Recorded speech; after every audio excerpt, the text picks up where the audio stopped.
oversight of the vast and clandestine world of U.S. intelligence is one of the most vital and difficult roles of Congress. At a moment of converging threats tied to the growing alignment of China, Russia, Iran, and North Korea, American leadership is being challenged globally like no other moment since World War II, and the U.S. intelligence community is scrambling to respond.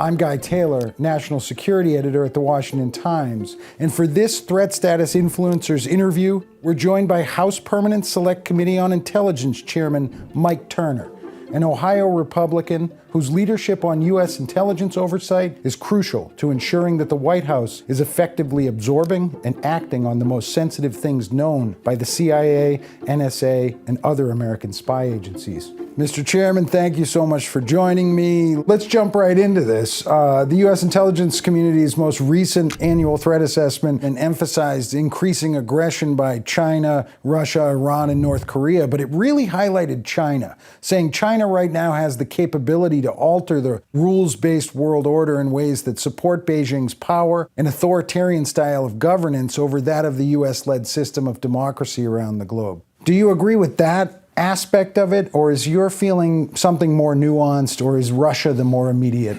threat? Well, I mean, each of those countries pose a significant solitary threat. But going all the way back to George W. Bush, you can identify Russia, China, North Korea, Iran as an axis of evil, as he called it. But more importantly, they are the leading authoritarian regimes in the world today.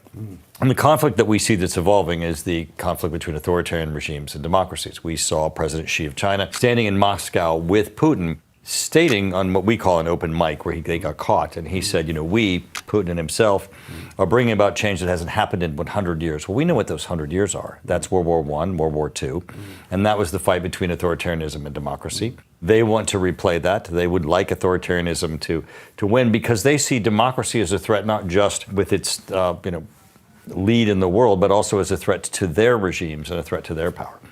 Now, Russia obviously is the most significant nuclear threat. They saber rattle continuously as to both the use of nuclear weapons, their aggression against Ukraine. They have a number of times threatened to use nuclear weapons. They're continuing to invest in expanding their nuclear weapons capabilities in what many are calling the exotics, which are new capabilities, weapons we've never seen before, including hypersonics that they've already deployed that would be able to defeat our missile defense systems.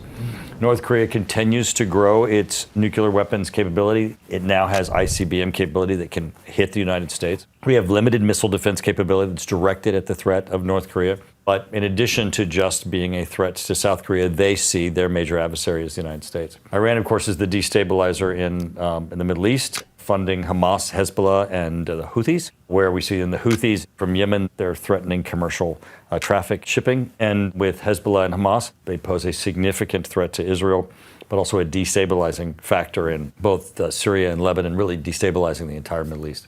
With respect to China, you are correct. They are the most global threat, largely because they have a global footprint. You don't have many places where you're going to run into Iranian troops or North Korean troops. Similarly, Russia, although they have troops in Syria and in other places, are largely focused on their European adversaries. But China has worldwide plans and designs.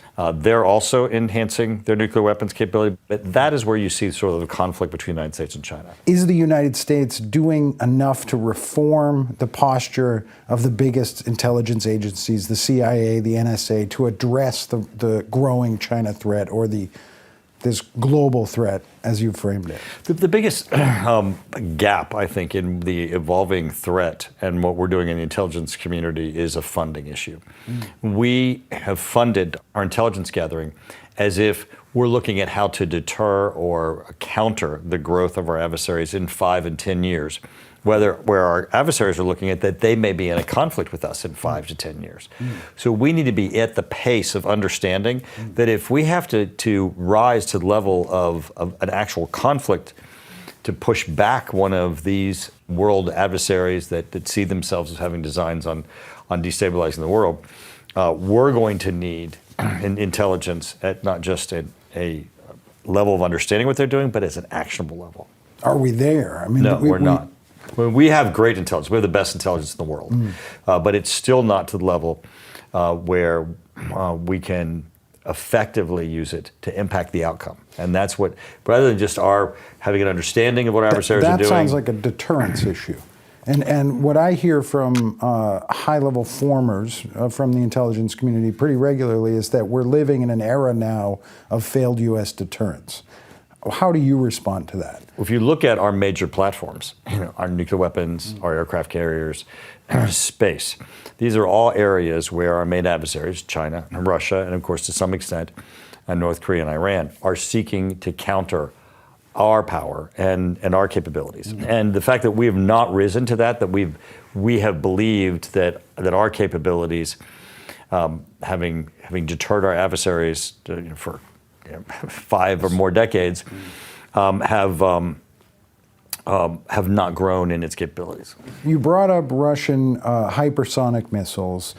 You were at the center of really a media firestorm over calling on the White House back in February to address an urgent national security threat. Turned out to be this Russian plan of launching an anti-satellite nuclear weapon into orbit. Is that threat really right upon us? And what exactly is it, and why does it matter? Just last week, the Department of Defense declassified that we are dealing with a Russian nuclear anti-satellite weapon that would be placed in orbit and that would threaten, if it was placed in low Earth orbit, all satellites within the area. So basically, all our communications, all our civil, all of our commercial communications and use of space, and that low Earth orbit would be not habitable by satellites, perhaps for over a year. That threat is not just one militarily, which it is, because it impacts our whole ability to operate our military, but also economically and civilian, commercially. What we have heard that the Department of Defense is willing to discuss publicly is that this is an imminent threat. This is not something that we're dealing with prospectively. This is a developing capability. But here's the part that really is essential, that we deter Russia from doing so. The moment that satellite is in orbit, we are going to have to change every system that we have in place. Because the moment that Russia decides to put a nuclear weapon in space, we have to assume from that day forward, all of it could be turned off in an instant. And that changes our entire economy, our entire commercial, our entire military. What do we need to do to prevent that? We need to make certain that satellite does not go up. And that's what we pushed the Department of Defense on, and that's why the Department of Defense has now come forward and publicly said that we're dealing with a nuclear weapon, and that is a program developed by Russia.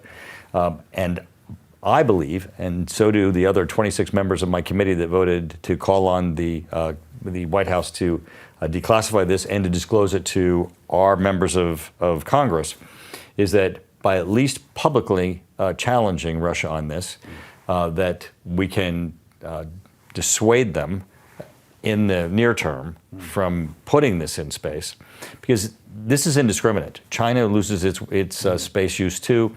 All nations lose their space use. This is something that really everyone should be unified except for Russia, that this should not happen. Let's talk a little bit more about Russia and the Ukraine war, but also disinformation. You stood firmly behind the most recent increase in U.S. aid to Ukraine, really a leader in the middle in the GOP on this. But you've also said publicly that Russian propaganda had found its way into the halls of Congress. What did you mean by that? We assume that you mean there are some in the GOP that are maybe regurgitating knowingly or unknowingly Russian talking points. Right. What else can you say? This is a relatively easy value proposition. Are you on the side of democracy, or are you on the side of authoritarian regimes? When President Xi stood next to Vladimir Putin and said, we're bringing about change that hasn't occurred in 100 years, this authoritarian democracy dichotomy, that statement was made in context of the Ukraine conflict. President Xi went to Putin to show his support for Russia in this conflict. This conflict is not about Russia and Ukraine. It's about what Vladimir Putin has said is the broader conflict of the rebuilding of the Soviet Union. And for that, his designs and claims go well beyond Ukraine. And in his mind, and he says it frequently, he's at war with NATO and with the West and with the United States. Let's go to Iran. Are you concerned about, and what can you tell us, based on your oversight position, that Iran may already have a nuclear weapon? And if you're not, then how close are we to that, and how much attention should we be paying to it? Right. Well, some of your question obviously is classified, but on the declassified side, people have uniformly stated that they do not believe that Iran is currently a nuclear power, although they are currently very close. And what they have done in enriching uranium and in certainly missile technology is an absolute threat to the United States. In fact, unfortunately, the last nuke deal, if you call it the JCPOA, between the United States, Iran and members of the EU, it did not restrict Iran's capability to develop missile technology. So they've continued to develop missiles that can put both our troops, Europe, and then ultimately the United States at risk. So it's a great danger for them to be a nuclear power, not just because of the conflicts in the Middle East, not just because of the lead sponsor of terrorism. And obviously a nation that sponsors terrorism, having a nuclear weapon is likely to put one in the hands of terrorists. But also you have the direct threat to Israel. I mean, they just sent 300 missiles raining down over Israel. And if just one of those had been nuclear, we would have had substantial loss in Israel. So what's the next step? What should the U.S. policy be to prevent Iran from getting a nuclear weapon? Well, both President Biden and Trump absolutely stated that neither one of them would allow Iran to become a nuclear state. I'm assuming that that will be reaffirmed during this election process. And that means that military options are on the table, that if Iran would get to that step where they had sufficient material to make a nuclear weapon, or were beginning the process of weaponization of what they've put through the enrichment process, you would find, I believe, both Israel and the United States joining together with military action to ensure that final step isn't taken.